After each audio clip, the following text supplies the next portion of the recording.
আমাদের দেখি একটা জিনিস খুব ভালো লাগে আজকে, যখন জেলের দিকে তাকাই পশ্চিমবাংলার জেলের মধ্যে এই সময়তে একটা যেমন ধেড়ে চোর পার্থ চ্যাটার্জি আছে, তেমনি একদম একটা কচি চোর কুন্তল ঘোষ আছে।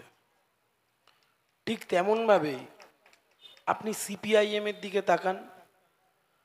আজকে প্রবীণ কমরেড মোহাম্মদ সেলিম, প্রবীণ কমরেড সুজন চক্রবর্তী, এনারাও আজকে ভোটের প্রার্থী হয়েছেন। আমাদের মতো কম বয়সীদেরকেও পার্টি প্রার্থী করেছেন। আজকে শ্রমিকদা এখানে আছেন, আমি না বলে থাকতে পারি না। এই যে আমাদেরকে দেখেন, আমাকে দেখেন, বিশেষত প্রতিকূলকে দেখেন, আমাদেরকে সব কিন্তু খুব যত্ন সহকারে কমরেড শ্রমিক লাহিড়ী, কমরেড সুজন চক্রবর্তীরা হাতে করে তৈরি করেছেন। হাতে করে তৈরি করে সামনে এগিয়ে দিয়ে বলেছে, লড়ো, মানুষের জন্য লড়াই করো, মানুষের জন্য আন্দোলন করো।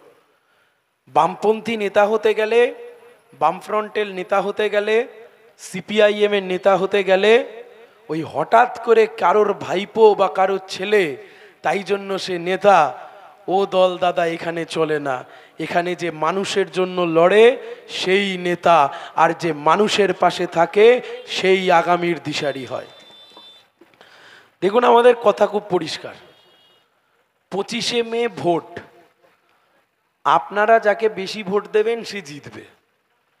যে জিতবে তার কাজ আগামী 5 বছর দিল্লিতে গিয়ে শ্রমিক, কৃষক, কম বয়সী ছাত্র যুব, বেকার ছেলে মেয়ে, শিক্ষিত বেকার প্রজন্ম, সবার জন্য, তমলুক লোকসভার সবার জন্য দিল্লিতে গিয়ে আওয়াজ তোলা হচ্ছে তার মূল কাজ। এর সাথে সাথে আরো বড় কাজ, যে কথা কেউ বলছে না, আজকে আমাদের দুর্ভাগ্য। এই যে শ্রমিকদা বলবার সময় বলছিলেন, শ্রমিকদা যে কেন্দ্রে ডায়মন্ড হারবার লোকসভা কেন্দ্রের সাংসদ ছিলেন এবং অত্যন্ত কম বয়সে, আমি প্রার্থী হয়েছি 31 বছর বয়সে, ইব্রাহিম প্রার্থী হয়েছিল সম্ভবত 25 বছর বয়সে, আর কমরেড শ্রমিক লাহিড়ী দিল্লিতে সাংসদ হয়েছিলেন সবচাইতে কম বয়সে, 25 বছর বয়সে। জ্যোতির্ময় বসু থেকে শুরু করে, সোমনাথ চ্যাটার্জি থেকে শুরু করে একের পর এক পার্লামেন্টেরিয়ানরা যারা জিততেন, এমনকি সতীশ সামন্ত, তারা যখন সংসদে দাঁড়িয়ে কথা বলতেন দেশের বাকি সাংসদরা শুনতো দিল্লিতে। আর আজকের দিনে আমাদের এমন দুর্ভাগ্য, যারা জিতে দিল্লিতে যাচ্ছে তাদের পেটে গুঁতো মারলেও দুটো ভালো কথা বেরোচ্ছে না, শ্রমিক কৃষকদেরকে নিয়ে কথা বেরোচ্ছে না, সংবিধান নিয়ে একটা আলোচনা আমি আপনি শুনতে পাচ্ছি না। আমি আপনাকে খালি একটাই অনুরোধ করব, এবারের ভোটটা দিতে যাওয়ার আগে ভালো করে ভেবে ভোট দিতে যাবেন। গতবার আপনারা তৃণমূলকে ভোট দিয়ে জিতিয়েছিলেন, 2019 সালের মে মাসে তৃণমূলকে ভোট দিয়ে জিতিয়েছিলেন। 2020 সালের মাঝামাঝি আপনাদের সাংসদ দিব্যেন্দু অধিকারী, তার গোটা পরিবার তৃণমূল থেকে বিজেপিতে চলে গেছিল। আজকে তৃণমূলকে উত্তর দিতে হবে যে তৃণমূল কংগ্রেসের বিদায়ী সাংসদ মাননীয় দিব্যেন্দু অধিকারী, তিনি 5 বছর ধরে তমলুকের মানুষের জন্য কি করলেন। আজকে তৃণমূল কংগ্রেসকে উত্তর দিতে হবে, বিদায়ী সাংসদ দিব্যেন্দু বাবু, আপনি 5 বছরে 25 কোটি টাকা পেয়েছেন উন্নয়ন করবার জন্য সাংসদ তহবিলে, প্রতি বছর 5 কোটি করে টাকা। আপনি সাংসদ তহবিলের টাকা কোথায় খরচ করলেন? আমি আপনাদেরকে একটা তথ্য দিচ্ছি, ভালো করে জেনে রাখুন। যদি আপনাদের মনে কোনো সন্দেহ জাগে, আপনি মোবাইলে চেক করে নিতে পারেন। আপনার মোবাইলটা খুলুন, সেখানে ইন্টারনেটটা অন করুন, সেখানে গিয়ে লিখুন পার্লামেন্ট অফ ইন্ডিয়া। সেই পার্লামেন্ট অফ ইন্ডিয়া লিখলে আপনি দেখতে পাবেন আপনি যাদেরকে ভোটে জিতিয়েছিলেন তারা কতদিনের জন্য দিল্লিতে গেছেন। আপনারা আদর করে যে দিব্যেন্দুবাবুকে ভোটে জিতিয়েছিলেন তিনি মাত্র 22% দিল্লিতে গেছিলেন, মানে 100 দিনের মধ্যে 22 দিন। একজন সাংসদ তিনি মাইনে পান সব মিলিয়ে 2,76,000 টাকা। গ্যাসের সিলিন্ডার ফ্রি, টেলিফোন ফ্রি, যাতায়াতের জন্য প্লেন ফ্রি, ট্রেন ফ্রি, সব ফ্রি। আপনি 2,76,000 টাকা মাইনে নিলেন, কিন্তু তমলুকের মানুষের জন্য কথা বলবার জন্য আপনি দিল্লিতে গেলেন না। তাই আমি আপনাদেরকে আবার বলছি, দিল্লিটা ছেলে খেলা করবার জায়গা নয়, ওটা পঞ্চায়েতের ভোট নয়। দিল্লিতে যে জিতবে তার কাজ দিল্লিতে গিয়ে সংবিধানের সংশোধন করা, তার কাজ দেশের জন্য আইন তৈরি করা। আপনারা যখন এই রামতারকের বাজারে সকালবেলায় বা এখন সবজি কেনেন, আপনারা ঢেঁড়সটাকে ফাটিয়ে ফাটিয়ে দেখে নেন যে ঢেঁড়সটা কচি আছে না ঢেঁড়সটা পেকে গেছে। আপনারা যখন পটল কেনেন, পটলটা খুব ভালো করে দেখে নেন যে পটলটা পেকে গেছে না পটলটা কচি আছে।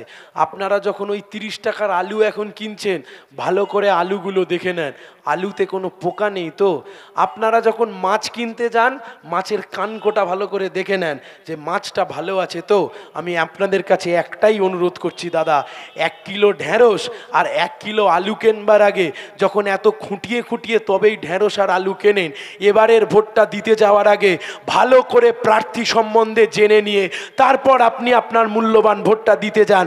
তার কারণ আপনি যাকে ভোট দিয়ে জেতাবেন আগামী 5 বছর সেই আপনার জন্য দিল্লিতে গিয়ে কথা বলবে, কাজ করবে। কিসের দাবিতে লড়াই করছি আমরা? পেট্রোল, ডিজেল, রান্নার গ্যাস, কেরোসিন তেল, ওষুধের দাম, কৃষকের সার, কীটনাশক, প্রত্যেক কটা জিনিসের দাম বাড়িয়েছে বিজেপির সরকার। প্রত্যেক কটা জিনিস। একদিকে বিজেপির সরকার রান্নার গ্যাসের দাম বাড়িয়ে করে দিল 1050, অন্যদিকে তৃণমূল কংগ্রেসের সরকার খুব গোপনে বিদ্যুতের বিলের দাম বাড়িয়ে দিয়েছে। আমি আপনি বুঝতেও পারিনি। এই ভোটের ময়দানে বিদ্যুতের দাম বেড়ে গেছে। এই ভোটের ময়দানে বিদ্যুতের স্ল্যাব চেঞ্জ করে দিয়েছে। আগামী 2 মাস 3 মাস পরে যখন বিদ্যুতের বিল আসবে, দেখবেন ও বিদ্যুতের বিল মেটাতে গিয়ে পকেট ফাঁকা হয়ে যাচ্ছে। তাই আমি আপনাদের কাছে অনুরোধ করছি, আমরা যে লড়াই লড়ছি এটা কিসের লড়াই? আমরা বলছি এই লড়াই রুটি রুজি, কর্মসংস্থান, বেকার ছেলে মেয়েদের চাকরি, জিনিসপত্রের দাম কমাতে হবে। এই লড়াইটা তার লড়াই। গোটা দেশ জুড়ে বিজেপির সরকার ক্ষমতায় আসবার আগে বলল পেট্রোলের দাম কমিয়ে দেব। বিজেপি আসবার সময় পেট্রোলের দাম ছিল 70 টাকা, আর আজকে বিজেপি যখন সরকারে রয়েছে পেট্রোলের দাম হয়েছে 105 টাকা। ডিজেলের দাম ছিল 65 টাকা, আজকে ডিজেলের দাম হয়ে গেছে 91 টাকা। রান্নার গ্যাসের দাম ছিল 350-400 টাকা, আজকে রান্নার গ্যাসের দাম বিক্রি হচ্ছে সিলিন্ডার প্রতি 1050 টাকা। আজকে উত্তর চাইবেন না বিজেপির কাছে? আজকে প্রশ্ন করবেন না? এই বিজেপি ক্ষমতায় আসবার আগে বলেছিল শিক্ষিত বেকার ছেলে মেয়েদেরকে বছরে 2 কোটি করে চাকরি দেবে, আর আমাদের রাজ্যের তৃণমূল কংগ্রেস মুখ খুললেই মিথ্যার বন্যায় ফুলঝুরি ছুটছে। কি বললো? বললো ডবল ডবল চাকরি দেব। একদিকে তৃণমূল বলল ডবল ডবল চাকরি, অন্যদিকে বিজেপি বলল বছরে 2 কোটি চাকরি। বছরে 2 কোটি চাকরি হলে 10 বছরে 20 কোটি চাকরি হওয়ার কথা। আপনি নন্দকুমার, মহিষাদল, কোলাঘাট থেকে শুরু করে তমলুক, একের পর এক অঞ্চলে ঘুরুন, আপনি আপনার এলাকায় ঘুরুন, দেখবেন 2টো বাড়ি অন্তর 3 নম্বর বাড়িতে আজকে শিক্ষিত বেকার ছেলে মেয়েরা বসে আছে, হাপিত্তেশ করছে। কারণ বাংলার বুকে চাকরি নেই, গোটা দেশ জুড়ে বেকারত্বের সমস্যাটা বাড়ছে, শিক্ষিত ছেলে মেয়েরা আজকে বাড়িতে বসে রয়েছে। শেষবার কবে পশ্চিমবাংলার মুখ্যমন্ত্রী একবার ফিতে কেটে একটা কলকারখানা উদ্বোধন করেছিলেন বাংলার মানুষ আর মনে করতে পারে না। অথচ আমরা, বুদ্ধদেব ভট্টাচার্যের সরকার, কোলাঘাট তাপবিদ্যুৎ কেন্দ্র আমাদের তৈরি করা, কোলাঘাটের বুকে র্যামকো সিমেন্ট আমাদের তৈরি করা, হলদিয়া পেট্রোকেমিক্যালস আমাদের তৈরি করা, হলদিয়ার বুকে মিৎসুবিশি আমাদের তৈরি করা, একের পর এক শিল্প কলকারখানার ফিতে কেটেছিলেন বুদ্ধদেব ভট্টাচার্য, জ্যোতি বসু। আর আপনি যদি মমতা ব্যানার্জির ফিতে কাটার ছবি দেখেন, দেখবেন মেলা খেলা সব কিছুর ছবি আছে, সব কিছুর ফিতে কেটেছেন। কিন্তু একটা শিল্প কলকারখানার ফিতে কেটে একটা কলকারখানা উদ্বোধন করেছে এমন ছবি আপনি গোটা পশ্চিমবাংলায় একটাও খুঁজে পাবেন না। তার কারণ পশ্চিমবাংলায় 2011 সাল থেকে আজকে 2023 সাল একটা শিল্প কলকারখানার দেখা নেই। একদিকে যেমন বাংলার বুকে শিল্প এলো না, কলকারখানা এলো না, আর অন্যদিকে পশ্চিমবাংলার বুকে সরকারি চাকরি আলু পটলের মতো তৃণমূল কংগ্রেসের পার্টি অফিস থেকে লক্ষ লক্ষ টাকায় বিক্রি হলো। আজকে বেকার যুবকরা কলকাতার রাজপথে ধর্ণা দিচ্ছে। এই পশ্চিমবাংলা দেখবার জন্য তৃণমূলকে ভোট দিয়েছিলেন? এই পশ্চিমবাংলা দেখবার জন্য বিজেপিকে 18টা আসন দিয়েছিলেন? এই পশ্চিমবাংলা দেখবার জন্য আমরা তৈরি ছিলাম? এ কি সেই পশ্চিমবাংলা যে পশ্চিমবাংলায় বামফ্রন্টের আমলে 1998 থেকে 2011 সাল 1,40,000 শিক্ষক শিক্ষিকা নিয়োগ করেছিলাম আমরা, কারুর চাকরি যায়নি। আগে একটা সময় ছিল, মেয়ের বাবা যখন মেয়ের বিয়ে দিতে যেত, মেয়ের বাবা জিজ্ঞাসা করতো যে ছেলে কি করে, বলতো ছেলে শিক্ষক। বললো ঠিক আছে, বিয়ে পাকা, আমার মেয়ের সাথে বিয়ে হবে। এখন যখন মেয়ের বাবা গিয়ে জিজ্ঞাসা করছে যে ছেলে কি করে, বলে ছেলে শিক্ষক। এখন ওখানে আর থামছে না, মেয়ের বাবা আবার জিজ্ঞেস করছে সিপিএম এর আমলে চাকরি পাওয়া শিক্ষক না তৃণমূলের আমলে চাকরি পাওয়া শিক্ষক। কারণ বামফ্রন্টের আমলে শিক্ষক হলে ওর চাকরি আছে, আর তৃণমূলের আমলে শিক্ষক কখন আছে আর কখন চলে যাচ্ছে আমি আপনি বুঝতে পারছি না। 26,000 এসএসসি শিক্ষা চাকরি প্রার্থী আজকে সুপ্রিম কোর্টে গিয়ে বসে আছে, তাদের ভাগ্য।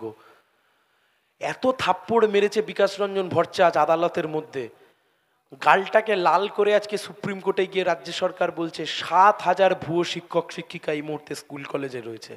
কত? 7,000 শিক্ষক শিক্ষিকা স্কুলে আপনার ছেলে আর মেয়েকে পাঠাচ্ছেন, পড়াচ্ছেন। আপনি আপনার কাছে করজোর করে আবেদন করছি আর জানতে চাইছি, একবার ভাবুন, ওই তৃণমূল বিজেপি করে নাচা বন্ধ করে একবার ভাবুন, আপনার বাড়ির ছেলেকে আর মেয়েকে কার কাছে পড়তে পাঠাচ্ছেন? এ রাজ্যের সরকার আর এসএসসি দুজনে মিলে সুপ্রিম কোর্টের কাছে গিয়ে বলছে রাজ্যে 7,000 জালি শিক্ষক রয়েছে, রাজ্যে 7,000 ভুয়ো শিক্ষক রয়েছে। আপনার বাড়ির ছেলেকে আর মেয়েকে ভুয়ো শিক্ষকের কাছে পড়তে পাঠাচ্ছেন?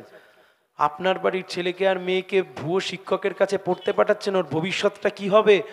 তাই আমরা বলছি, আমাদের রাজ্যের বুকে তৃণমূল কংগ্রেসের সরকার শিক্ষা ব্যবস্থাটাকে লাটে তুলে দিয়েছে। আর শিক্ষা ব্যবস্থা যে লাটে উঠে গেছে তা পূর্ব মেদিনীপুরকে দেখলেই বোঝা যায়।